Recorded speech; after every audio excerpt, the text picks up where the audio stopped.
We're getting there.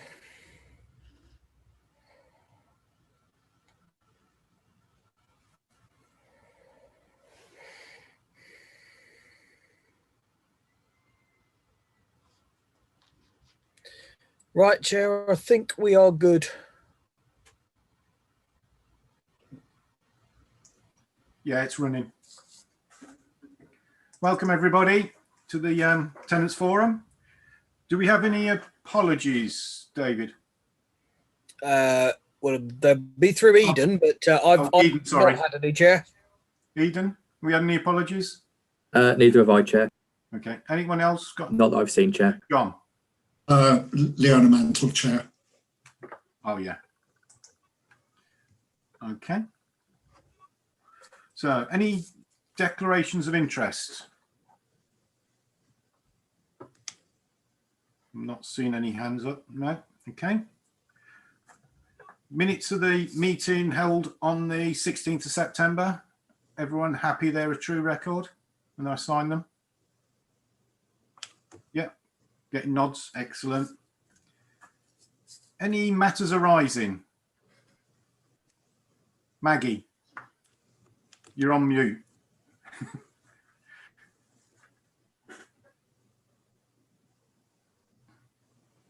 Sorry, Chair. Yes, sir.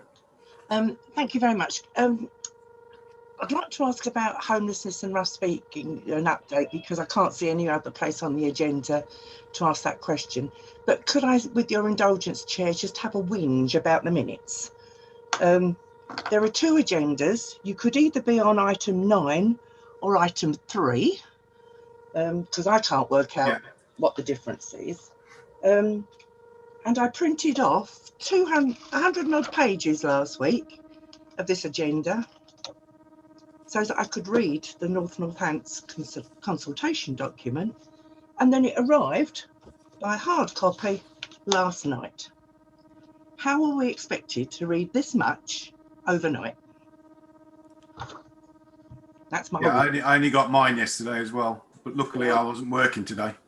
Well, no, I had time as well, but can we make sure that, well, there's only 2 more, but any agendas turn up in a timely manner? Can you, David and Eden, can you pass that back to make sure it's sorted?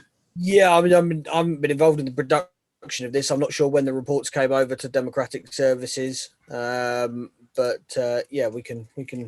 But they have to be ready. They have to be ready a week in advance anyway for the statutory notice, so they should be. Well, the agenda has to be published 5 clear working days before, but there have been occurrences where we don't get the papers until late. But I haven't been involved in the process of this one at all, so I don't. I'm not having a direct go at you guys. I know it's the whole process. Maggie, yeah. Yeah, I mean, I'm not having a go at anybody in particular. I'm just having a general whinge. And this must have been available a week ago because I printed it off a week ago. Yeah, I don't know what the problem is, because we're in. What with COVID, we're not all in the office anymore, so the print deadlines and then your delivery deadlines are not the same as they would be if we were all constantly in the office, especially during lockdown when we've been told in no uncertain terms not to come in unless it's absolutely essential to do so. So I apologise that people have had their hard copies late. I think they were probably sent out late by the fact that you've all had electronic copies, and I know it's not easy to read all that stuff online. You can't read that amount online, Chair. But yeah, I will mention it. Yeah, there's been a few committees where paperwork hasn't arrived, but it's not, especially when it's this big, it's not really helpful. Okay. So back to my original point, Chair. Rough sleepers and homelessness, please. Yeah. Do you have those figures, John? Yes, I think I do. Carly can correct me if I've got it wrong, but we did a rough sleeper estimate last week, which was submitted to the government. It's 1 person. Generally, I mean, perhaps Carly can say a little bit more about that, but we've been quite pleased with the progress since lockdown. We've continued an approach of everyone in. So when we find verified rough sleepers, they're provided with accommodation, a support plan, and weekly reviews until we get them settled into accommodation, of a more permanent nature. And so the numbers have been coming down. Partly that's because Carly appointed a rough sleeper coordinator at the end of the summer. So we've now got one post who's dedicated to dealing with rough sleepers and working with other agencies such as Accommodation Concern. In terms of people who are in temporary accommodation, I think the number is somewhere in the 60s now, 67? Yeah. Carly's on mute, but... Sorry. 63. Okay, so that's down from a peak of 234.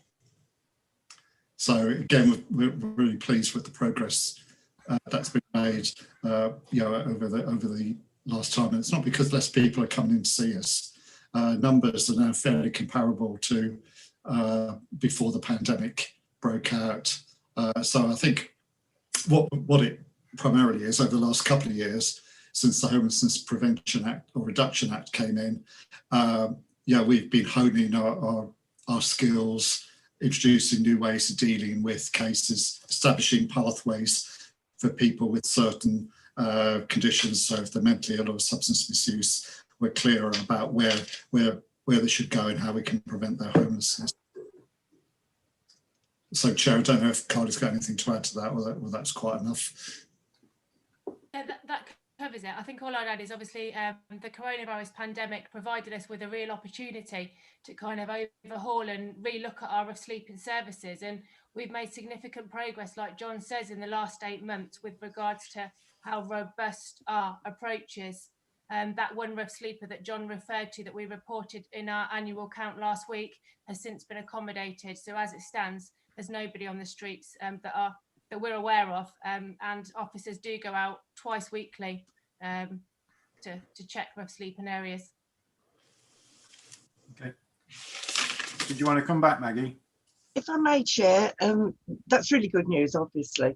But just really good to hear that the one rough sleeper you found has been accommodated.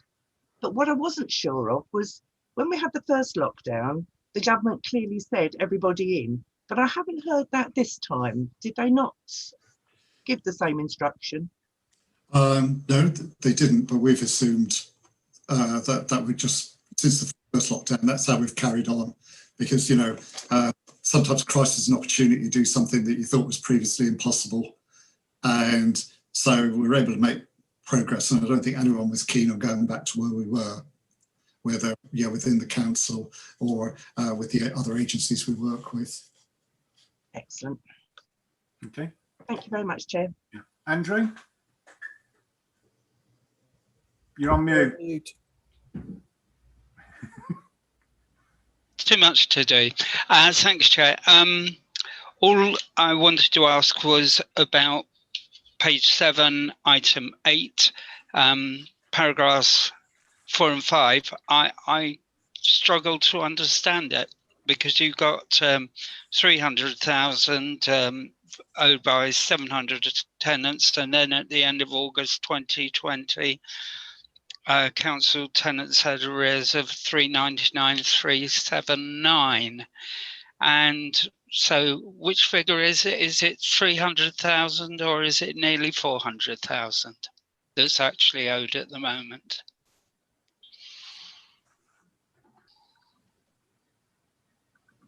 John? Chair, just having a read of it. I think it's probably loose draftsmanship. It's near the 400,000 mark, which is over 300,000.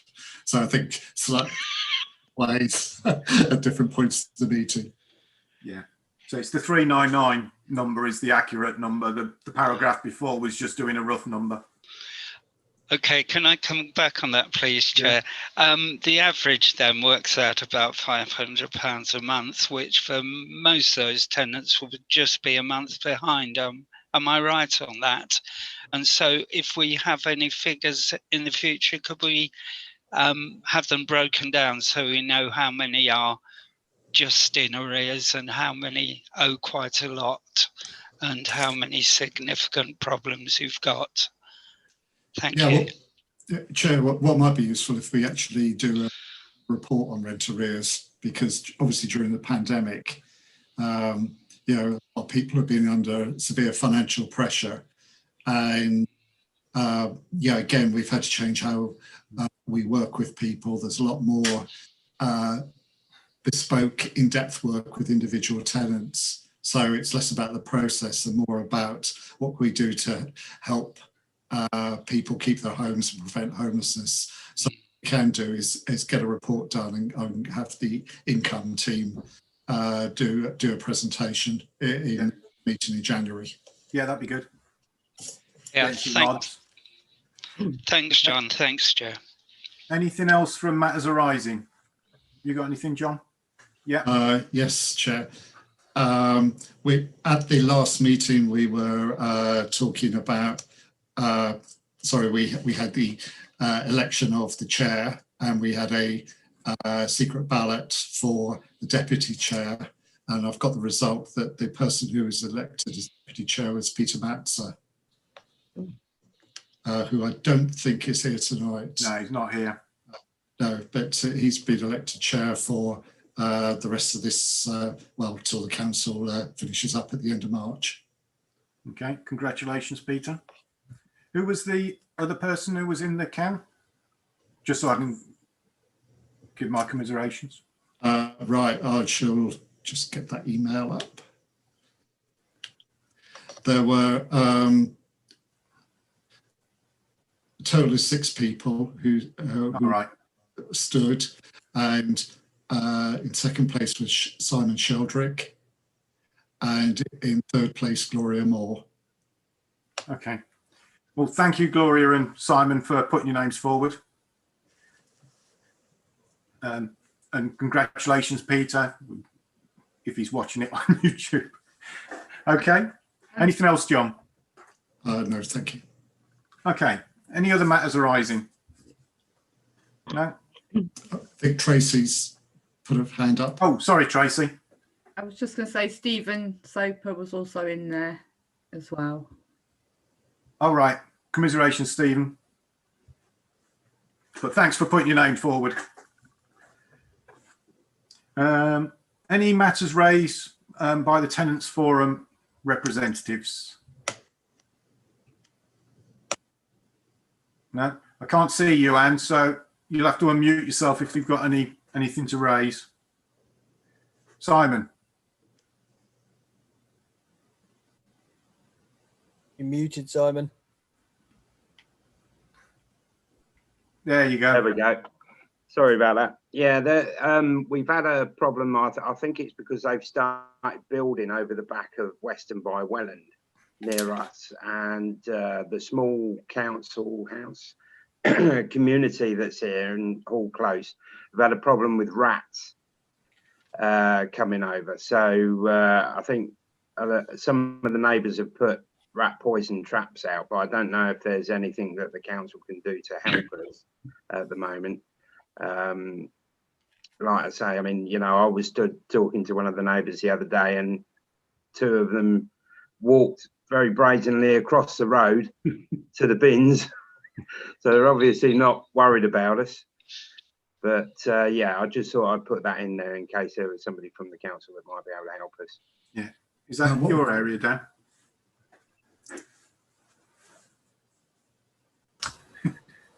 Chair, it would be either our environmental health or environmental care, I believe, that would deal with rats. So I can see if I can find out if there's anything that can be done for you, Simon. Yeah, if we can do something, that'd be good. Yeah, I appreciate that very much. Okay. Anyone got any other matters they want to raise as a representative? No? Okay. So on to the information. Oh, Anne, have you got some? Oh, I was sorry. I put my hand up. I didn't know if you could see me. I don't know. No, your camera's not on. Oh, right. That's why you can't see me. No, we have rats within our garden as well. In fact, we had 3 walk across our garden while our dog was sitting out there. So they're totally brazen. But the council did come out yesterday and put some rat traps with poison in next door. So hopefully that'll sort that problem out. Okay, thanks for that, Anne.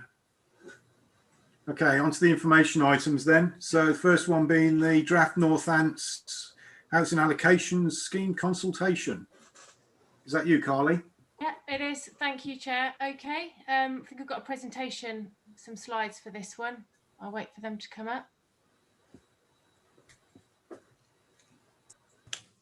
Are you sharing your screen, Carly? Oh, I'll be honest, I don't know how to do that. Sorry, I thought the committee administrator did that in the previous ones I've been in. Apologies. Yeah, they do when they've received the presentation. Yeah, sent it through. The only presentation I've got is John's one. Callum responded this morning to acknowledge receipt, David, and All right, give me a explain that he second. passed it on to you. Sorry.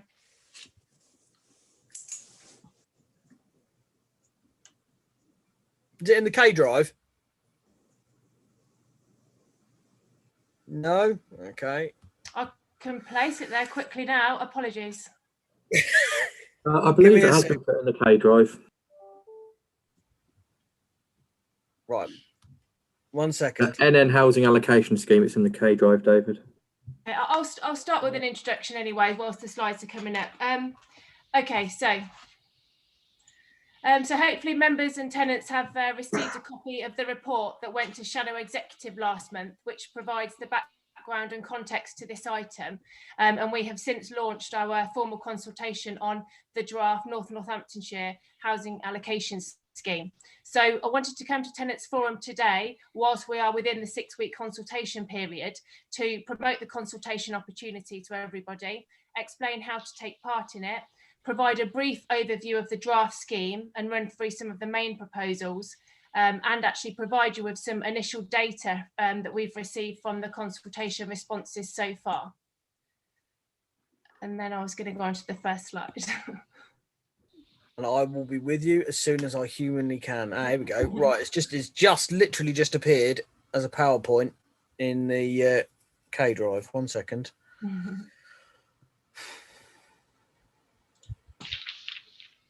You'll have to bear with me. My computer's on a proper go slow tonight. Okay.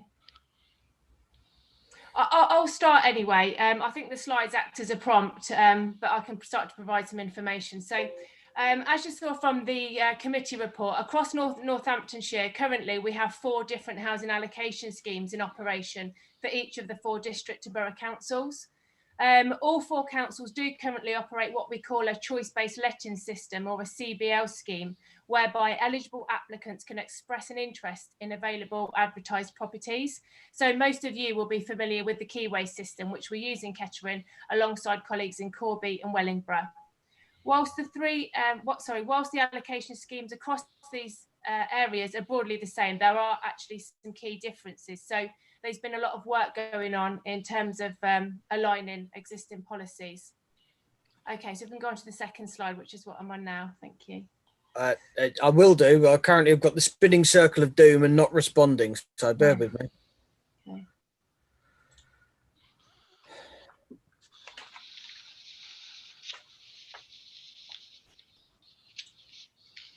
Can you all see that? Yeah. Yes. Front page. Hey. Okay, yeah, this is where I am. Okay, right.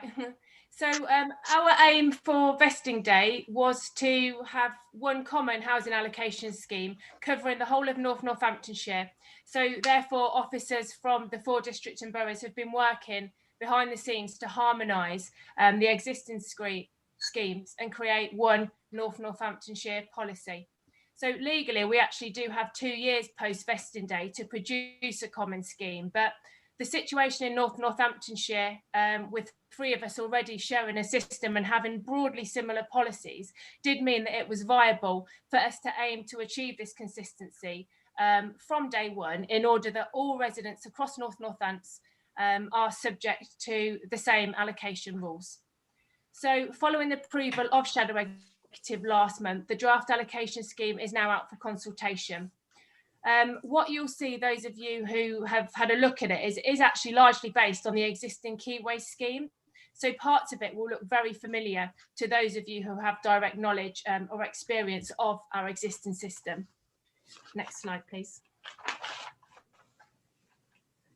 Okay, so like I said, the 6-week consultation is now live in order that we can gather some feedback on the proposals contained in the draft allocation scheme. It's primarily an online survey on the Future Northants Citizen Space website, but to ensure accessibility to all of our residents and interested parties, there are a variety of other methods and formats in which people can provide their feedback, including by email, post, telephone, and we have hard copy versions of that online survey available that we can send out. We have done that on a number of occasions so far and accessed some feedback from an elderly lady, almost 90 years old, that wanted to give her views but was unable to use the internet. So we're confident that our efforts in that respect are working so far. So I would encourage as many tenants as possible to have your say on the draft proposals. This is basically your opportunity to shape the future policy as to how the new council will allocate social housing. And it does apply to existing social housing tenants that wish to transfer, as well as to new applicants. Okay, next slide. So our consultation has been well publicised via a range of methods. So I hope all of you were already aware that this had launched to try and maximise the feedback that we can gather from our service users and partners. So you can see there that information has been added to our existing council and choice-based lettings websites, circulated to the media, staff, our partner organisations, but most importantly, we have directly communicated via letter and email to all of our existing applicants on the 4 schemes across North Northamptonshire. Not only those with an active application, but we have also written directly to those that have pending processing and applicants that have been suspended, possibly because they didn't qualify for this scheme and therefore might have an opinion in terms of the rules that we're proposing moving forward. Okay, next slide. Okay, so I'm now just going to provide an overview of the format of the consultation and the headline proposals against which we are seeking views. So the online survey focuses on 10 main proposals and requests feedback from respondents. So proposal 1 relates to us including some non-qualifying categories of applicant that would be unable to qualify for the new housing register. That includes most homeowners and people without a local connection to North Northamptonshire, and some people that have been found guilty of previous unacceptable behaviour, including some criminal activity. Proposal 2 describes the local connection criteria and says we're proposing that that can be established by virtue of applicant-owned residence, family associations, and or employment in the borough. I think it's important to say there that there's also some special circumstances that we are proposing in this scheme with regards to local connection that cover situations including those at risk of domestic abuse and some armed forces personnel as well. Proposal 3 that we're seeking feedback on relates to free movement across North Northamptonshire, and you'll see on a later slide this one is proven to be one of the more contentious proposals so far, perhaps unsurprisingly. Essentially it proposes that there will be no local connection restrictions based on the existing borough and district boundaries. We have left within the draft scheme a mechanism which would allow us to have some exemptions to that rule. For example, certain village properties or new build developments, for example. And we also propose to retain the IT functionality to be able to differentiate on existing local authority boundaries in order that we can ensure we provide suitable offers of accommodation to homeless households, for example, in the locality where their schools, GPs and support networks are. So there's practical reasons why we're proposing to maintain that mechanism. Proposal 4 details the priority banding criteria, specifically that we're going to have 5 bands A to E. These have been framed in line with statutory reasonable preference criteria. So there's not as much scope for local priorities to frame that. 5 relates to a proposal that we will not allow people without an evidenced housing need to qualify for the system. That is in place for Kettering as it stands, but is quite a significant change for Corby Borough Council applicants. It's important for me to state that there is some exceptions to that proposal, one of which relates to people eligible and interested to access sheltered accommodation. So people with no housing need will still be able to access the list in those circumstances. Proposal 6 deals with the allocation of village properties and essentially proposes that an applicant's level of housing need will be more of a significant factor when determining an allocation than someone's local connection to that village. 7 relates to property eligibility, essentially the matrix as to what size household and household type can be considered for different types of properties. Proposal 8 deals with how we propose to allocate disabled adapted properties to ensure that they're allocated to applicants with an evidenced medical need for those adaptations or attributes in the first instance. Proposal 9 that we're seeking feedback on relates to the removal of choice for statutory homeless and other Band-Aid cases. So what we're proposing here is that such cases that have an emergency and severe housing need to move as soon as possible will not have choice, but instead will be subject to a system-generated auto bid function whereby they can secure an offer of accommodation as quickly as possible to resolve their need. Finally, proposal 10 describes the sanctions for applicants that refuse offers of suitable accommodation, specifically that 2 refusals of a suitable offer in a 12-month period will lead to a 12-month suspension. And in the case of homeless households, it's only 1 refusal. So in terms of how the survey is framed, there are 3 text boxes and an opportunity for respondents to provide bespoke feedback on any thoughts that they have against what we are proposing. But for every question, we're asking respondents whether they strongly agree, tend to agree, neither agree nor disagree, tend to disagree, or strongly disagree, just to help our analysis overall. Sorry, that was a long slide. Next slide, please. So I've then gone on to put together some information in terms of feedback that we've received so far. So it launched 2 weeks ago yesterday, so we're not quite 2.5 weeks in yet. We are receiving weekly feedback in terms of responses. So this data is as at Monday morning, which is only 13 days since launch. We had received 169 responses. 70 of those were only partially completed, and I think it's important to say that that feedback is included in the analysis data, even if it's partially completed.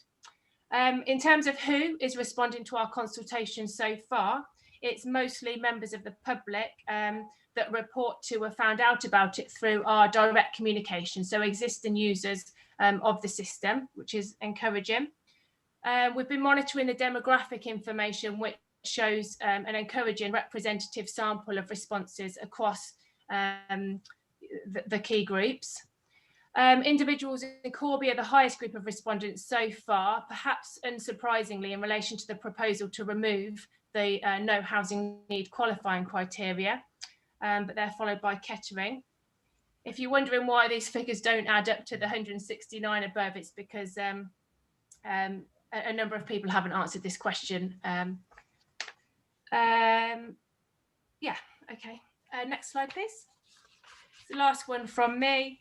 So it just shows overall, against the 10 proposals along the bottom on which we've sought feedback, we've got an overall rate of 63% agreeing or strongly agreeing with what we're proposing, represented by the green bar, an average of 14% disagreeing or strongly disagreeing, represented by the red bar, with the remaining 23% not having an opinion or being unsure either way, represented by the grey bar.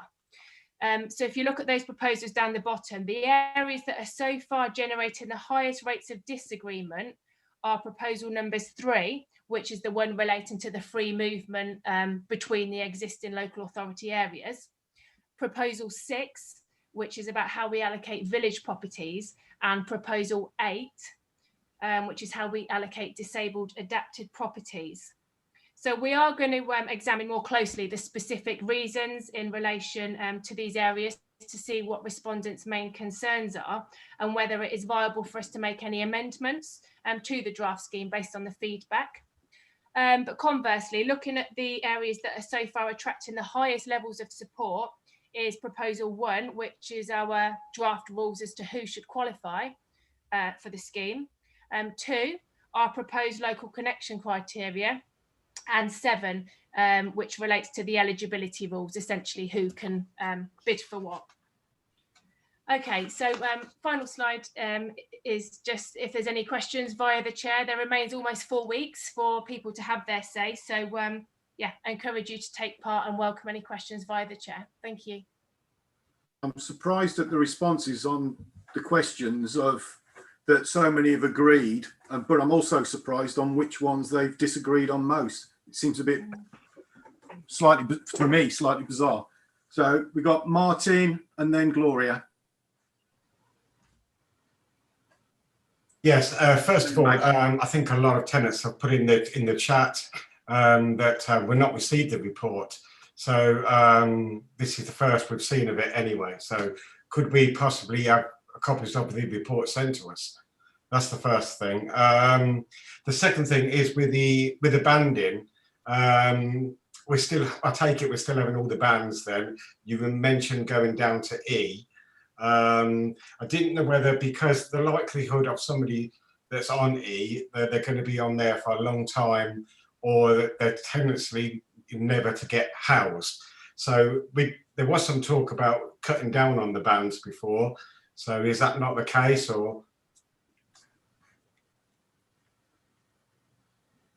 Okay, so through the chair, yeah, the banding, currently we have bands A to D, don't we, at Kettering, and the banding criteria within those A to D are remaining largely the same. There are some detailed differences. Band E is a new band purely to accommodate the no housing need exception groups.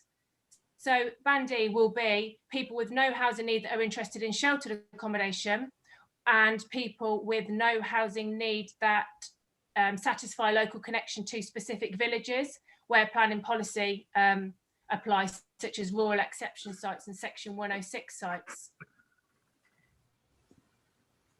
Sorry, Martin, does that answer your question? Or? Yeah, well, it does, yes. It's just, you know, with the band D, I know that the likelihood, like I said, if you are band D, the likelihood of you being housed, you're probably going to be on the system for quite a long time. Could be some fit. I mean, how long is people on band D? How long are they currently on there for? And what's the average waiting times? I think that would be good to see the waiting times of the bands. Thank you. Yeah, through the chair, Martin, you're absolutely right. Ordinarily, those people in the lower bands that have less of a housing need do wait longer, you know, for an allocation of accommodation. What I would say about the band E categories is that if we felt they did not have a realistic prospect of securing an offer, I would argue they probably wouldn't be included. You know, with regards to some sheltered housing schemes, we do sometimes allocate to people with no housing needs, and the same with rural exception site. If we exhaust the people in housing need that satisfy the relevant village connection criteria.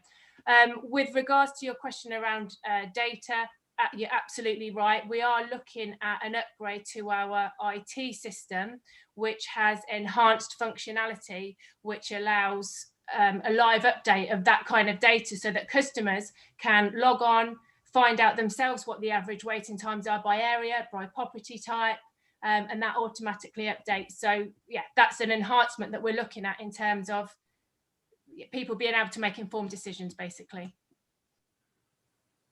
Okay. Gloria. Well, Martin's answered part of the question. It looked like there was quite a few of us who have not received the reports yet, so we can't send in our opinions, shall we say. But yeah, no, that's all right. Through you, Chair, I will have a check and work out what's gone on with these papers, and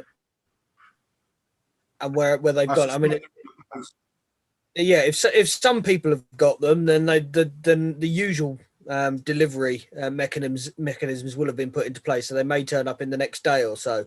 But I will have a check and find out. Thank you. Okay. Maggie. Thank you, Chair. Couple of things. First of all, the position of homeless households having one offer and others on the list, and you're having two offers, and after two strikes and you're out, sort of thing. Given that this is now going to be the whole of Northamptonshire, somebody in Kettering gets offered somewhere in Rushden and refuses it, where does that leave them? Okay, through the chair. Yeah, you're right, councillor. So what we're proposing is that those to whom the council accepts a statutory homeless duty will only receive one reasonable offer of accommodation. That is actually prescribed in legislation. And I think the key word there is a reasonable offer, a suitable offer of accommodation. Legally, we will not be allowed to, for somebody that resides in Kettering, unless they want to live in Rushden, provide an offer, that one reasonable offer in Rushden. If, for example, their children are at school in Kettering, they don't have transport, it's in our interest to ensure that whatever offer we provide is suitable for them, their support needs, their support networks. Yeah, otherwise there's review mechanisms that customers can exploit to challenge our decision that what we've offered them is a suitable offer for their circumstances. Okay. Yes, Maggie. Thank you, Chair. If I can come back, that's useful. Thank you very much, because that did frighten me, the idea of sort of the one offer to somebody who's already in crisis, being sent somewhere totally out of all networks and connections, which are pretty limited in any way. In some cases, it might be a good thing to get them away from that sort of stuff, but hey ho. Chair, can I just add to that? Maggie, actually, that policy is one of the policies that we're looking to do prior to day one, which is Northamptonshire policy on what does constitute a suitable offer for homeless households. So we will prescribe that in more detail. Oh, well, I'd be very interested to see that when it becomes available. Thank you. Carly, can you bring it back to Tenants Forum when it's ready? John, do you foresee any issue? No? John's on mute. Sorry, I wasn't putting you on the spot. Okay. Yeah, Carly can lip read, it's fine.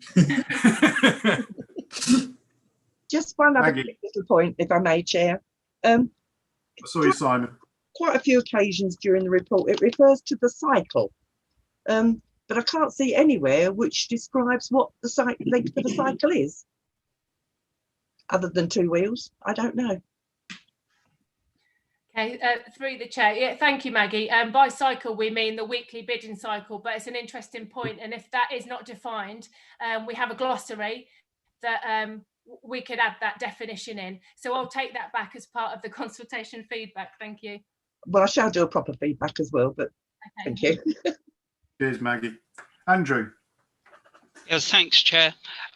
Just a couple of things. I noticed there's direct liaison with, direct communication with people who are applicants, but only liaison with existing council tenants through relevant forums. I would have thought existing council tenants might have an interest because they might be looking to downsize or something like that in the future.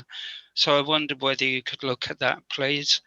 And the other thing was, you say that having this new scheme will mean there's more chance, this is on page 19 at 661, there's more chance of people getting a suitable house, but looking at it, the number of applicants per empty property would remain the same.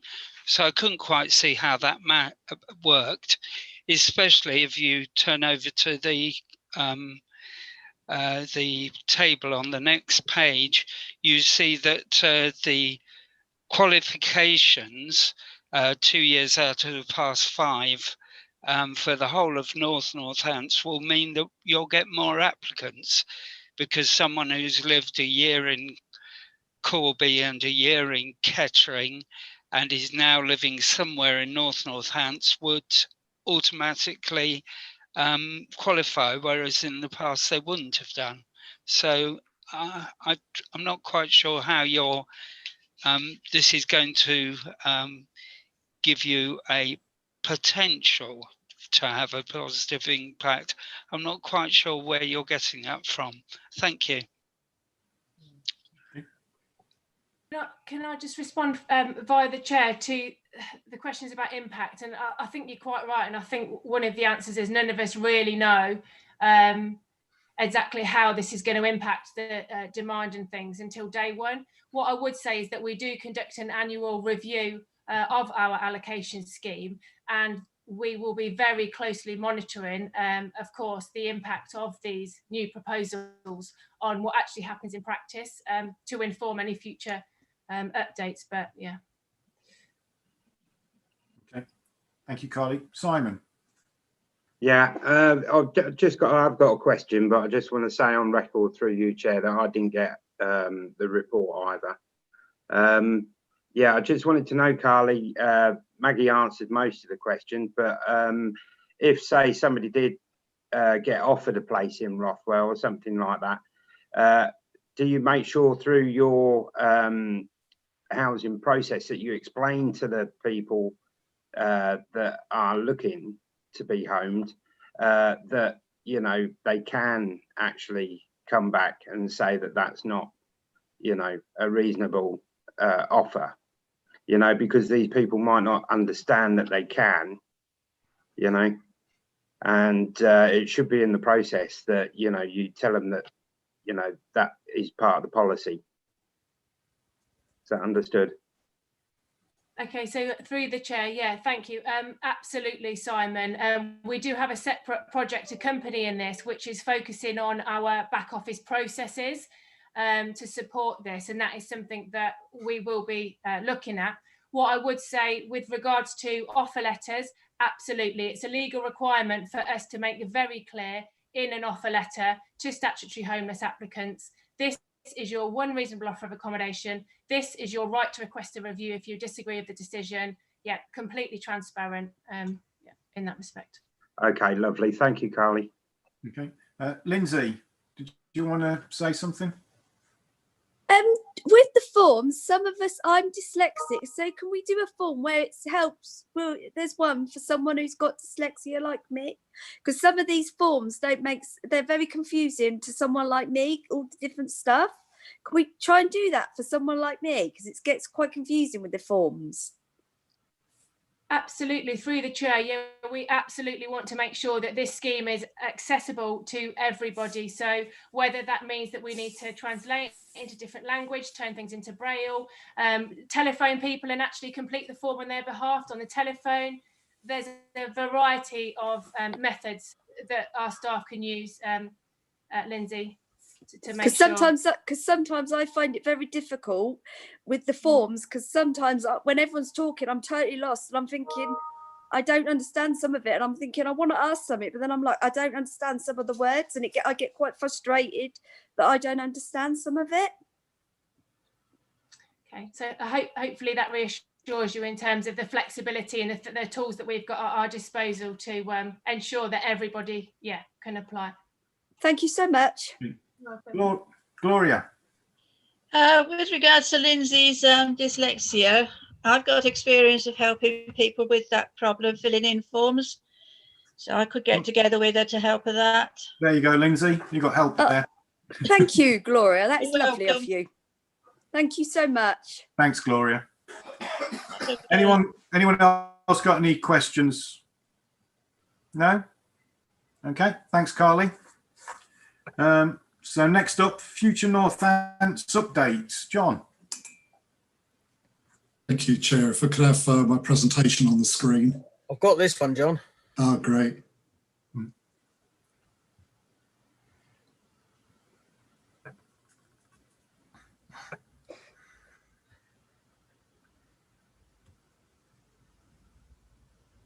Can you see that, everybody? Yeah. Yes, thank you. Yeah. Thank you, Chair. What I want to do tonight is to bring you up to date on what's been happening in our work to set up Northamptonshire Council since our last meeting of the forum. So on the first slide, you see a picture of our new Chief Executive who started the week before last. This is Rob Bridge, and he will be the Chief Executive of Northamptonshire Council when it comes into effect on the 1st of April next year. And previously he was Chief Executive at Welland Hatfield Council in Hertfordshire. So what I'm going to do during this presentation is look at four things. First of all, the leadership structure for the council, which has just been published. Secondly, look at where housing is located within that. Briefly discuss the implications of that, and then look at what's next in the next few months. And there's an opportunity, Chair, for me to take questions and hopefully provide some answers. Thank you. Next slide, please. Right, this is the leadership structure under Rob Bridge. So basically, there are a number of executive directors.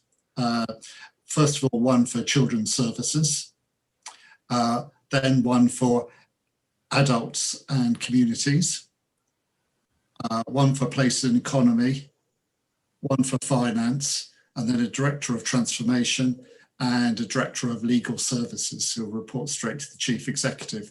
So this is a fairly conventional structure for a unitary council. So what's happening here is we're combining district council functions with those of the county council, and the major county council functions are related to social services. So it's children's services and adult services. And also you've got public health in there as well, which is a post that we're required to have by law. Thank you. Right, so where is housing? This is the structure for adults, communities and wellbeing. So you can see that there are a number of assistant director posts there. 3 of them deal with aspects of social services. They are commissioning and performance, adult services, safeguarding and wellbeing, and there's the director of public health as well. What we've also got is an assistant director housing and communities. So you can see there are the main housing functions there, plus a collection of other activities, such as sport, community safety, libraries, liaison with the voluntary sector and liaison with parish and town councils. So I suppose the thing that holds them together is the fact that they are all to do with people's well-being and recognising that housing's got linked to other areas. So this has been something we've looked at because there are 2 possible places for housing to be located. One was in place, so it's together with services like planning and environmental services, or it's close to social services, and the decision's been made that the best place in North Northamptonshire will be together with adult services. So if we can go on to the next slide. If you remember this from our last meeting, where I looked at what were our ambitions for the future, what sort of housing services we want to provide. And what I've done is highlighted 3 particular areas where I think being close to adult services and public health and wellbeing services will be good. And the first one is making sure that tenants and leaseholders are fully involved in the management of their homes and neighbourhoods. So that's making sure the service is built around your needs, and we can utilise expertise in areas like community services to help us make sure that that happens. Another is providing help for homeless people by taking a person-centred approach and providing long-term solutions. So one of the things we've tried to do at Kettering down through the years is recognise that giving someone a roof over their head is only part of the issue. The other thing is actually help them flourish and thrive in their new home. And so we've had our tenancy support workers, we've had a life plan programme. So again, there are some synergies between us and adult services. And the third area, an obvious one really, is supporting vulnerable people to live independently by providing specialist housing and support. So what we're hoping is that by locating housing and adult services in the same directorate, as it were, that we're able to work more closely. And one of the things we do want to do is actually make sure that when a household is running into problems, experiencing problems, that they get support at a very early stage rather than very late on in the process, which is a problem up and down the country with social services. The reluctance to get involved early on, the problem gets quite severe, and then they try and intervene at the point where we're evicting someone. And so I think the expectation here is that we can actually do something much more early on. And I think that's to be welcomed. Thank you. So what's next? Well, as you've heard from Carly, we're introducing a new Keyways housing allocation scheme. We're also in the process of converting tenancies that are fixed term tenancies into secure tenancies. I think most of you on this call have secure tenancies, but some people who have been tenants in the last 5 years or so will only have tenancies of 5 years duration. And what we want to do before Kettering Borough Council finishes is actually row back and make sure that everyone is on either an introductory tenancy or a secure tenancy.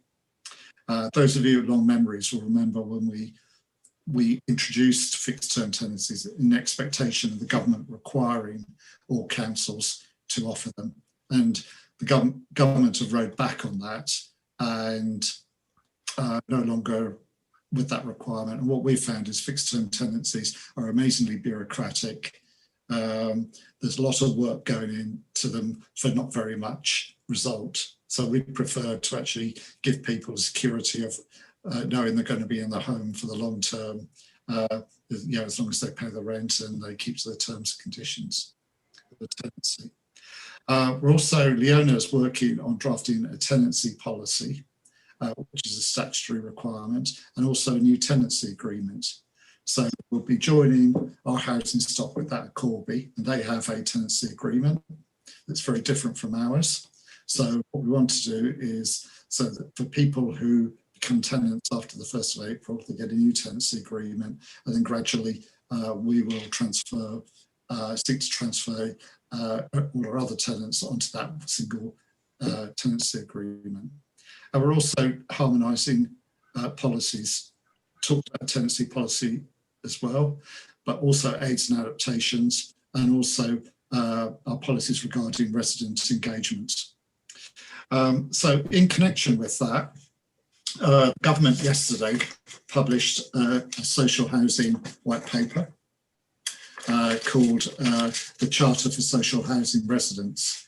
And what I'd like to do, Chair, is make a presentation to our next meeting setting out the main points of this. But this white paper basically has been produced as a result of the tragic fire at Grenfell Tower. And what we've got here is much more emphasis on making sure that everyone is safe in their homes and making sure that residents have much more of a say in the way their homes are managed. And I think that will provide a framework for the new housing service. So that's pretty important. Thank you. So, Chair, in a nutshell, that's what I've got to say. Very pleased to take any questions or any discussion points that anyone wants to make. Okay, so Maggie, was that you putting your hand up? Yes. And Martin. Yes, thank you, Chair. To go to John's last point first, about the government white paper that came out yesterday, where one of the points made in that report is about tenants being listened to and heard, which is obviously something that we've tried to do in Kettering for a long time with the Tenants Forum, and we've got a well-established group of people, committed residents that given a lot of time and input to this committee over the years. Some still with us and have been for many years, and some have moved on. But what's concerned me is since we've moved to Zoom, and I know that we haven't got a lot of choice with that, but the numbers of tenants involved is drastically reduced, horrendously so. Obviously you're aware of that, but have you thought of any other ways that we can keep tenants involved? Because their contribution is invaluable. Fully agree, Maggie. John and myself commented on that earlier this afternoon. I know Tracy does the e-bulletin that goes out to everybody. I get that as well now, which is good. Yeah, which is brilliant, Tracy. It's good that the members get it as well, so at least they know what's going on. But under the circumstances with the lockdown and social distancing, pretty much Zoom's the only way we can get together at the moment, unfortunately. And trying to persuade people to log on and contribute is hard. People won't necessarily have the technology to do it either if they don't feel comfortable sitting in front of a camera. It's all right for us members. We've done it often enough now. Yeah, I still don't like it, but oh, you forget about it after a bit. But yeah, it is a worry that John and myself have talked about. But at the moment, in the current situation we're in, there's not really a lot we can do other than keep the e-bulletins going. Thank you, Chair. I mean, also Connect is important in that regard. Yeah. And I think the work that Carly and our colleagues have been doing on the consultation for the allocation scheme shows that you can actually still reach large numbers of people in a different way. But, you know, nevertheless, I'm really concerned that one of the things about Tenants Forum is actually people can come in, talk to us face to face. Hopefully there's evidence that we listen to what people say and what we do. And yeah, I suppose fervent hope is that we get back to that situation as soon as possible. But I'm going to put Tracy on the spot, if I may. Say, you know, to ask about her experiences over the last few months and what reaction she's had back from those tenants who perhaps aren't part of Tenants Forum. Yeah, I have been speaking to people and contacting them, and you know, it is just unfortunate. I think that a lot of people just have said that, you know, it is a technology thing, that they're not accustomed to online meetings, and that, you know, that they just feel that perhaps it's something they're not comfortable with or used to. We have offered people training, but you know, it's difficult. I think, Maggie, we welcome all ideas really. If you have any, or anyone that has any, for ways we can keep in touch and keep things going through this, especially as we're moving into, you know, next year. We've got a lot to talk about and discuss. So yeah, any feedback's welcome. Yeah. Thank you. Maggie, yeah. thank you, Chair. It's just so frustrating and disappointing when they've got so much to offer. And when we were meeting physically, it was the discussions amongst tenants outside of the meeting, if you like, just around the table before and after the meeting, where I certainly learnt a lot. And I'm not getting that now with this structure, because it is so formal and organised, which, you know, I suppose it's got its good points as well, but I do find it frustrating. And there's that huge building on Bowling Green Road sitting there in darkness. It is, but we just can't do it socially distanced with the numbers we've got. Well, couldn't we have a couple of people in each room? It's not, through you, Chair, it's not even legally possible, Maggie. We are not legally allowed to hold these meetings in person. So until the government changed the law, no. No. We did. I mean, those that were early on the conversation call this evening, we did have a good chat beforehand. So beforehand, you're still getting that chat, but it is that case of technology. People don't like using video conference. Yeah. They don't, and if they haven't got the technology to do it, they're even more scuppered. So it's the best of a bad world, I'm afraid, Maggie. There's not a lot we can do. But I am desperate for us to get back in the room together. Yeah. Martin. Thank you, Chair. Just a couple of things. Just on that point of tenants being involved. I mean, I have a lot of meetings online myself, and I spoke to a lot of tenants. And I think the theme that's coming forward is that I've meted up in it is through training. We need to offer better training, recognised courses to get the young people involved as well. So training to help people get back into work, help people improve their lives, and it's got to be a training. I'm not knocking the training which KBC already offer, and they do, but we need better and more robust training to get people involved and to keep people involved and to get people back into work and to make them gain skills. So that's the first comment. The second comment is, John, is on the white paper. Yes, yeah, if we could have a thing about it. See the Person, which I am the chair of, was recognised and mentioned in the white paper, which I'm really pleased about. And actually, I had an email from the MHCLG today, and we are still having meetings with them, and we are in constant talks with them, and there's going to be some more consultations around stigma, which the government are looking at, and they're asking to see the person to be involved. So I'm really pleased that they want us to be involved, and we've been recognised in the white paper, but obviously there's still some more to do. We have See the Person have done a guide for all social landlords to tackle stigma. You can download it from the white paper, or you can find it on various ways. I asked all tenants and councillors and everybody, to have a look at this guide, and please tell us what you think. Thank you. Thank you, Chair. Yeah. Thanks. And thanks again, Martin, for all the work you're doing on this. It's appreciated. Lindsay. Yeah, I was thinking, because people don't have the meetings, how about like doing a page like on doing a Facebook page where people who have any questions, you can like do that. So if any of the tenants that are not on the forum or any residents want to ask questions, they can like do a group page for the thing. That just popped into my head. I'll leave that to John.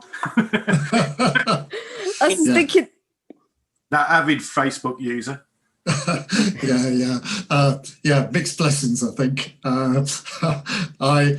I've been quite resistant to this in the past, because I think all you do is, this is my personal view, is that you just attract a load of abuse. We end up having to deal with it. The reason I say that is about 2 or 3 years ago, there was a local catering group that there was quite a lot of stuff that was hostile towards the council, and actually quite a lot of it downright untrue. But it certainly generated a lot of work, people running around trying to find out what was going on. And I want to be really careful before having something like that, because I was amazed. I'm trying to find a white paper, I can't find it. Sorry, who's? Yeah, I showed Sibby copy. Even I. All right. So, I wouldn't say no, never, but I think it has to be something that everyone finds useful. I think tenants and us. So I'd be quite reluctant to get too involved into it until I knew we had the capacity to deal with what popped up on the page. So I don't know if I'm a Luddite. I think I probably am, but that's. I can see some merit for doing something for the Tenants Forum group as a closed group, but tend to agree, if you open it to the outside world, all you're going to get are complaints. No, that's what I was thinking. Just for the people that can't get to the meetings, like if they have any questions, they can just ask someone, and someone could actually let them know what's been going on. Yeah, I think we could do some communication through the It could be a closed group. Yeah. Private group. Yeah, like a private group. Only a few people can go into it. Sorry, it just popped into my head. Yeah, I well, thinking. I think we'll have a look at it, Lindsay, as what the best method of communicating with people in this situation is. So I've got Andrew next, then Maggie, then Simon, then Mike.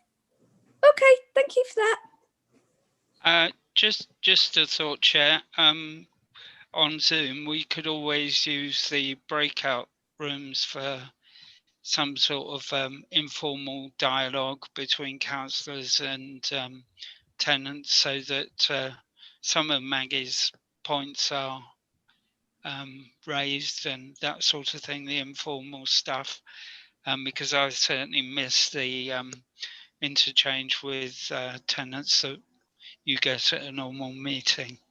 Yeah. Okay, thank you. Okay, thanks, Andrew. Maggie. Thank you, Chair, but I think it's more or less been answered by previous speaker that you can have a closed group. I mean, you mentioned it yourself, so that it's not open to that abuse that we had before, because I mean, that was really destructive and nasty in some places. Yeah, we're just going to make just a lot of time and unnecessary effort. Yeah, but I'm reluctant to say yes to some if we find that most of the members of the Tenants Forum, for example, don't use Facebook. It's pointless having the group and they don't use it. So it's better that we ask people how they want to communicate. Yeah. And then see what we can do. Yeah, Chair, can I suggest that Tracy carries out a survey among members of the Tenants Forum? I've just fallen into the trap of looking at Tracy on the screen and assuming she can see it's me. Yeah, I can do that. Okay. Simon. Yeah, I was just thinking, for people that actually can't come, that are having problems with technology, one way that they could get involved perhaps is if I had a thing through this week because I joined Disney Plus, and it told me every single way that I could get the Disney Plus app link to, through Sky, through my Fire Stick, on my phone, on my laptop. If we sent an email out saying what people can do so that they can see this on YouTube, what they type into Google to bring it up, something like that as well, and then put a sheet on the back with some comments, anything they want to write down, put on there, that they can then post back to us. Yeah, I think let's leave it in the capable hands of Tracy to sort something out for us. Yeah. Okay. Mike. Yeah, just a quickie on that subject. It might be Tracy could look at a WhatsApp closed group as a better medium than Facebook. Yeah. Let's leave it to Tracy. Yeah. Martin, did you have your hand up again? No. Okay. Okay. Anyone got any other comments about the future Northants? No. Okay. Thank you, John. So, capital programme update. Dan. Thank you, Chair. Firstly, can I just check, has everyone got this based on the comments on the previous items? I think you can assume councillors have got it, Tenants Forum members haven't. No, we've not got it. Nope. So if you can share your screen, that'll be good. I don't know if I can do that. David, Callum would have been sent this because it has gone out with the agenda. Do you have it? You're on mute, David. What am I looking for, Dan? It's the Tenant Forum Asset Management Report. It is in the end of the pack. So I know Callum has sent it out because it went out with all of the Keyways documents. Yeah, it's going to be part of the pack. So page 115 of the pack. Right, give me a sec. Sorry, Chair. It is in the K drive, David, that one. Is it? Yes, it is. I've just had a look at it. What's it called? It might have been thick. I can't see it. Page 115. No. What I'm looking for the actual document, Maggie. Asset It's management. just called Tenant Forum Report, November 2020. Oh, is it? Right. Okay, hang on a tick then.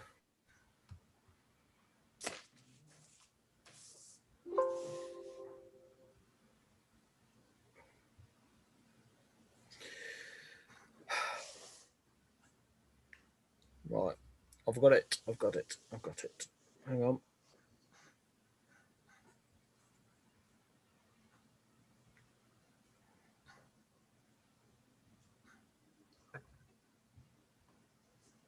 Oh, wow. So, Who?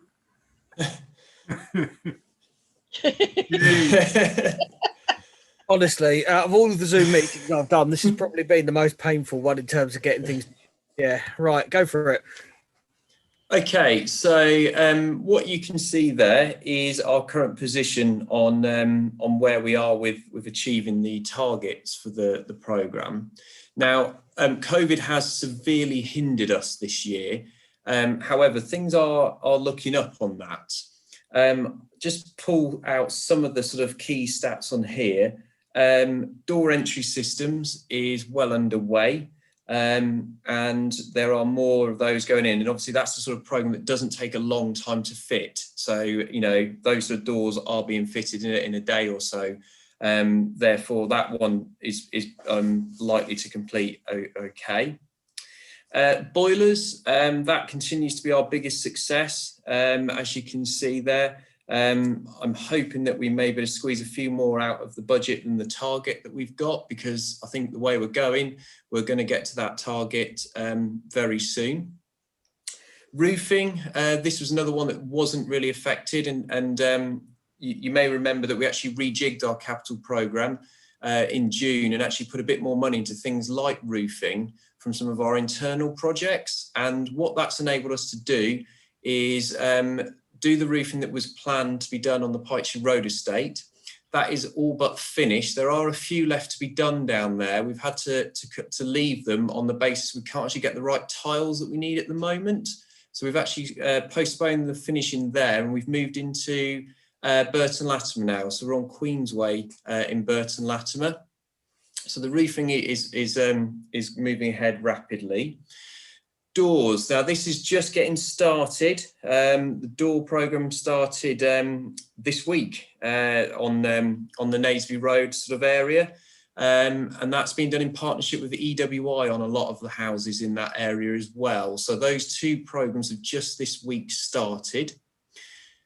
Voids we continue to do in-house, the major voids, and that again is working well.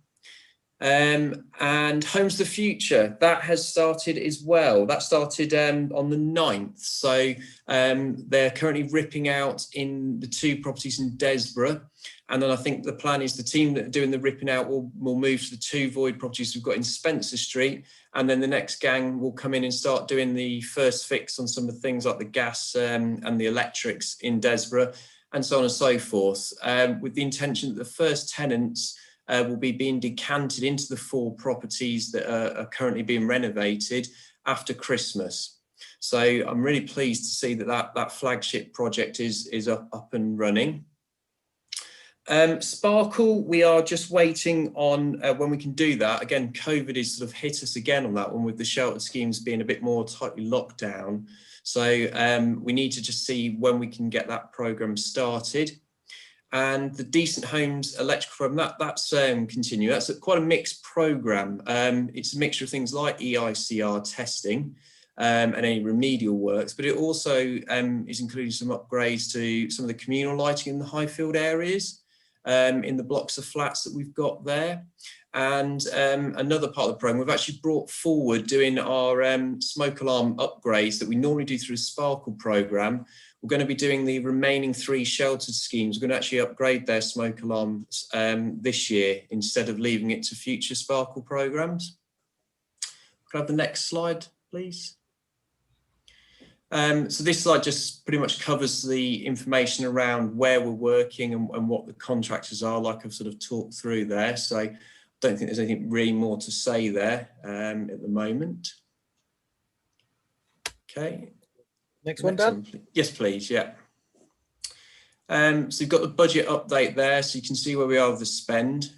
So like I said, because of the delays starting, we are behind where we would normally expect to be. Some of those programs we will catch up on, some of them won't, so they will roll into next financial year. Can I have the next one, please? So we've just got a little focus there on our roofing program. So you can see a couple of properties there on I think that's Queensway, or is it Pikesy Road? Sorry, I can't remember now. Northumberland Road. Northumberland Road. Sorry, thank you. So that's some of the examples of what we've been doing there for you.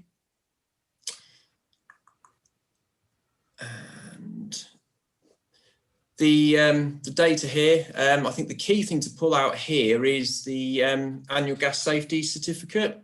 So this was a really badly impacted by the COVID lockdown back in the spring. However, the team have worked incredibly hard to get us back to a position where we're in a really good place once more with our annual gas safety certificates. So you can see there on the 30th of September, we had 14 properties. I can tell you that as of today, that is down to now just one property. So we have virtually achieved what we set out to achieve, which was catch up on the backlog that we had created. So again, really good performance there by the team, and also, you know, having to sort of overcome some of the barriers that we've had to overcome with regards to, we actually lost some staff to shielding in that team, but also the apprehension at the start of the lockdown with regards to some of the tenants not wanting to let us in to do that test. So we've had to do a lot of work there to persuade the tenants to let us in to complete what is still a very important safety check. I think there's one more slide. Now, this is the new build slide.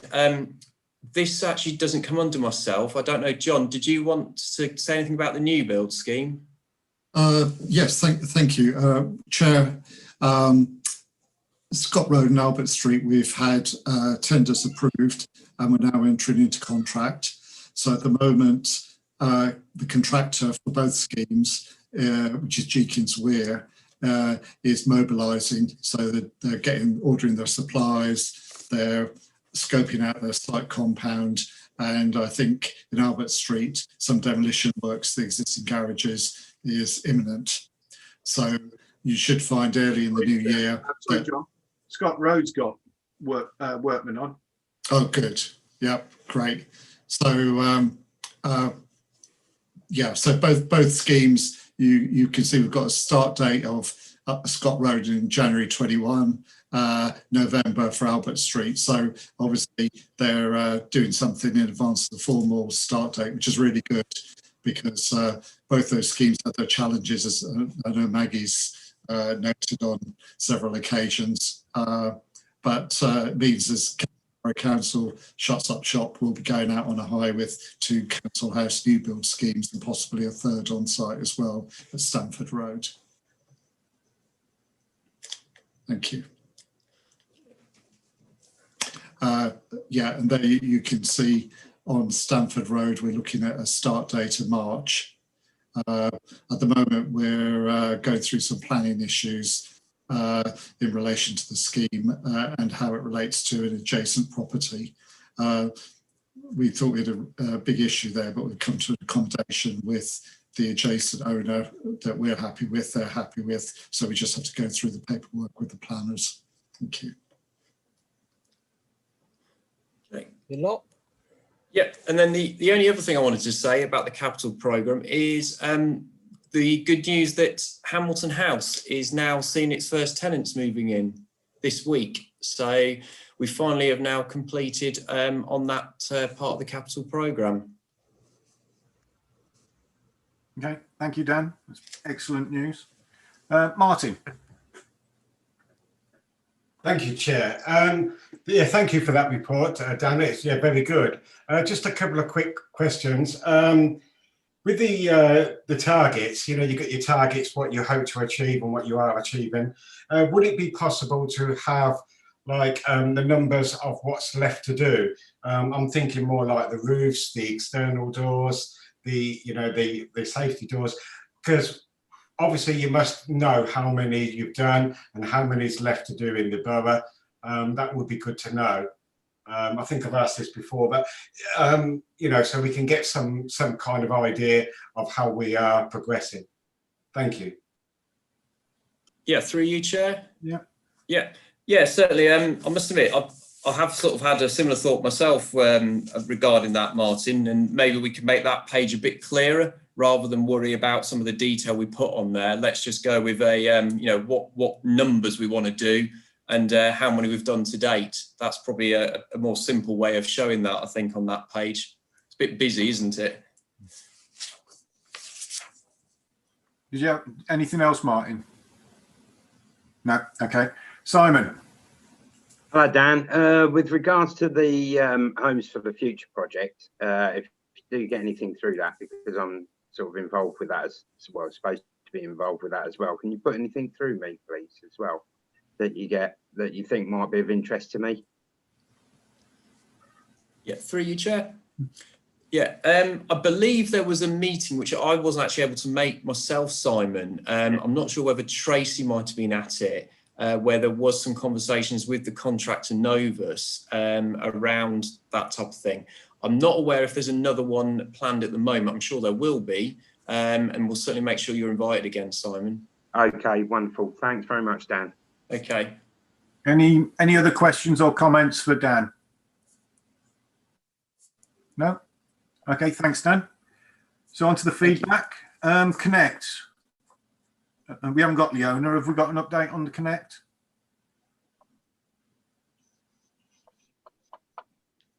Sorry, I can do it. Yeah, we've just about finished the winter edition of Connect. It's just about to go to the printers. It should be hitting doorsteps in the first 2 weeks in December. We've got information in there about the unitary authority, some frequently asked questions that we think tenants will want to know. We've got information about boilers, boiler programme, life plan. I think that's all I can think of. But yeah, it's just about to go. So thank you. Yeah. Okay, thanks for that, Tracy. Tenants overview and scrutiny panel, Martin. thank you, Chair. About the same as what Tracy's saying, we are continuing to meet online at the moment. We're still looking at all the performance indicators and having updates on how how we're doing through this period of uncertainty. And we cannot wait till we can meet together in person again, but like everybody else. But yeah, we continue to look online. So thank you very much. Thank you, Martin. Any other business? Anybody? Not seeing any hands go up. Okay. Prize. Are we doing the prize draw? Oh, hey, David. That's where I disappeared off to. I'd left it in the kitchen and just realised. Do you want to pull the? Yeah. Pick it out. Yeah. Go on. Oh, I'll do it. I'm not looking. Yeah. Martin. Yay. Well done, Martin. Happy shopping. Okay, so the date for the next meeting is the 20th of January, everybody. So I hate to say it so early, but oh, don't you dare. Have a good Christmas and New Year. Same to you. Bye everybody. Bye.